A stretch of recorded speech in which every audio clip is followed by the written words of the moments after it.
ನಮಸ್ಕಾರ ಎಲ್ರಿಗೂ. ಇದೇ 27ನೇ ತಾರೀಕು ನಟನದಲ್ಲಿ ನಮ್ಮ ನೀನಾಸಂ ವಿದ್ಯಾರ್ಥಿಗಳ ಒಂದು ಸ್ನೇಹ ಸಮ್ಮಿಲನ ನಡೀತು.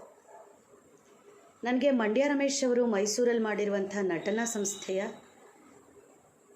ಬಗ್ಗೆ ಕೇಳಿದ್ದೆ, ಅದನ್ನು ನೋಡಬಹುದು ಅನ್ನೋ ಆಸೆಯಿಂದ ನಾನು ಅಲ್ಲಿಗೆ ಹೋದೆ.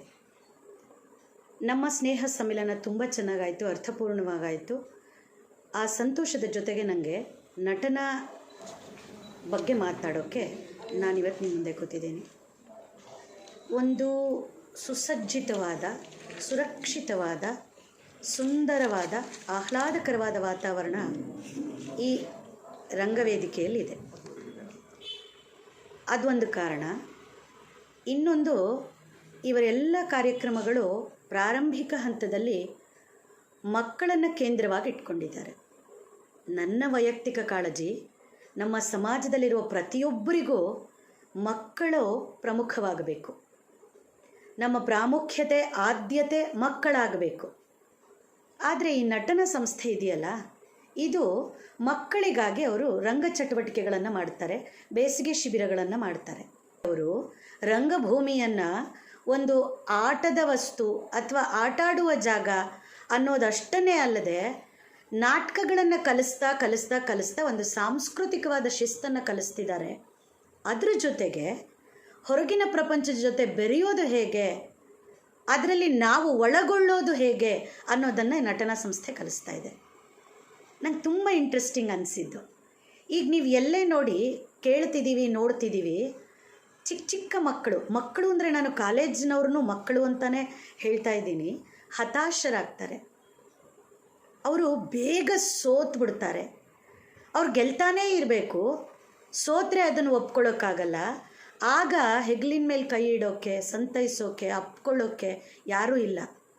ಯಾಕಂದರೆ ನಾವು ಪೋಷಕರು ಕೂಡ ಮೊದಲು ಮೊದಲು ಮೊದಲು ಮೇಲೆ ಮೇಲೆ ಮೇಲೆ ಅನ್ನೋದನ್ನೇ ಕಲಿಸ್ತಿದ್ದೀವಿ. ಯಶಸ್ಸಿನ ಒಂದು ಮಾನದಂಡ ಅಥವಾ ಪರಿಭಾಷೆ ಹಾಗಿದೆ, ತುಂಬ ವ್ಯಾವಹಾರಿಕವಾಗಿದೆ.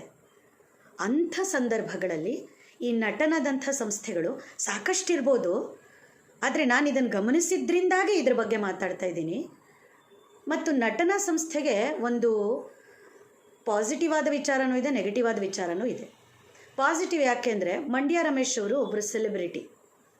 ಅವ್ರನ್ನ ನೋಡಿ ಅಲ್ಲಿ ಕಲಿತ್ರೆ ಸಿನಿಮಾದವರ ಸಂಪರ್ಕ ಸಿಕ್ಕತ್ತೆ, ವೇದಿಕೆಗಳು ಸಿಕ್ಕತ್ತೆ, ಮಕ್ಕಳು ಬೇಗ ಬೆಳೀತಾರೆ, ಪ್ರಚಾರಕ್ಕೆ ಬರ್ತಾರೆ, ಪ್ರಸಿದ್ಧಿಗೆ ಬರ್ತಾರೆ. ಇದೆಲ್ಲ ಭ್ರಮೆಗಳಿಂದ ಕೂಡ ಮಕ್ಕಳಲ್ಲಿಗೆ ಬರೋ ಸಾಧ್ಯತೆ ಇದೆ. ಅಥವಾ ಅದಷ್ಟಕ್ಕೆ ಬಂದು ಮೇಲ್ಪದರದಲ್ಲಿ ಮಾತ್ರ, ಮೇಲಿನ ಸ್ತರದಲ್ಲಿ ಮಾತ್ರ ರಂಗಭೂಮಿಯನ್ನು ಪ್ರೀತಿಸಿ ಅವಕಾಶಗಳು ಸಿಗದೇ ಇದ್ದಾಗ ನಿರಾಶರಾಗಿ ವಾಪಸ್ಸು ಮರಳುವ ಸಾಧ್ಯತೆ ಕೂಡ ಇದೆ. ಎರಡೂ ಸಾಧ್ಯತೆಗಳು ಅಲ್ಲಿದೆ. ಆದರೆ ಇದು ಯಾವುದೇ ಪ್ರಭಾವಗಳು ಮಕ್ಕಳ ಮೇಲೆ, ರಂಗಭೂಮಿಯ ಮೇಲೆ ಆಗದ ಹಾಗೆ ಮಂಡ್ಯ ರಮೇಶ್ ಅವರು ತುಂಬ ಪ್ರಜ್ಞಾಪೂರ್ವಕವಾಗಿ ಎಚ್ಚರ ವಹಿಸಿ ರಂಗಭೂಮಿಯ ನಿಷ್ಠೆಯನ್ನು, ಸಾಂಸ್ಕೃತಿಕ ನಿಷ್ಠೆಯನ್ನು ಮಕ್ಕಳಿಗೆ ಕಲಿಸ್ತಾ ಇದ್ದಾರೆ. ನನಗೆ ತುಂಬ ಸಂತೋಷ ಆಗಿದ್ದು ಅದು. ಇಲ್ಲಿ ಬೆಳೆದ ಮಕ್ಕಳು ಈ ಹವ್ಯಾಸವನ್ನು ಮುಂದುವರಿಸ್ಕೊಂಡು ಹೋಗಬೇಕು ಅಂದರೆ ಏನು ಮಾಡಬೇಕು ಅನ್ನುವ ಪ್ರಶ್ನೆಗೆ ನಟನ ಸಂಸ್ಥೆಯಲ್ಲೇ ಉತ್ತರ ಕೊಟ್ಟಿದ್ದಾರೆ ಅವರು. ಆ ಸಂಜೆ ಶಾಲೆಯಲ್ಲಿ ಬೇರೆ ಬೇರೆ ವೃತ್ತಿಗಳಲ್ಲಿ ತಮ್ಮನ್ನು ತೊಡಗಿಸ್ಕೊಂಡು ತಮ್ಮ ಕಲಾ ಸಾಧನೆಯ ಕನಸನ್ನು ಸಾಕ್ಷಾತ್ಕಾರಗೊಳಿಸ್ಕೊಳ್ಳೋಕ್ಕೆ ಹಾತೊರೆಯುತ್ತಿರೋ ಮಕ್ಕಳಿಗೆ ಅಲ್ಲಿ ಸಂಜೆ ತರಬೇತಿ ಶಾಲೆ ಇಟ್ಟು ಅವರ ಬೇರೆ ಯಾವುದೇ ಚಟುವಟಿಕೆಗೂ ಧಕ್ಕೆ ಬಾರದ ಹಾಗೆ, ಅದರ ಜೊತೆಗೆ ಇದನ್ನು ಅವರು ಕಲ್ತ್ಕೊಳ್ಳುವ ಹಾಗೆ ಒಂದು ಅವಕಾಶ ಮಾಡಿಕೊಟ್ಟಿದ್ದಾರೆ. ಅಲ್ಲಿ ಅದ್ಭುತವಾದ ಕಲೆಗಳು ಬೆಳೀತಾ ಇವೆ, ಅದ್ಭುತವಾದ ನಾಟಕಗಳು ತಯಾರಾಗ್ತಾ ಇವೆ ಮತ್ತು ಈ ನಿರಂತರತೆಯನ್ನು ಅವರು ಕಾಯ್ದುಕೊಂಡಿದ್ದಾರೆ. ಇದೆಲ್ಲ ನನಗೆ ತುಂಬ ಸಂತೋಷ ಆಯಿತು. ಮತ್ತು ನಮಗೊಂದು ಸತ್ಯವೂ ಗೊತ್ತಿದೆ, ವ್ಯಾವಹಾರಿಕವಾಗಿ ಜೀವನಕ್ಕೆ ಆಧಾರವಾಗಿ ರಂಗಭೂಮಿಯನ್ನೇ ಆಶ್ರಯಿಸಿದರೆ ಅಲ್ಲಿ ನಿರ್ದೇಶಕರು ಒಂದು ಹಂತದವರೆಗೆ ಇದನ್ನು ಕಂಡುಕೋಬಹುದು. ಆದರೆ ನಟರಾಗಿ ಅಲ್ಲಿ ಬದುಕನ್ನು ಕಟ್ಕೊಳ್ಳೋದು ತುಂಬ ಕಷ್ಟ.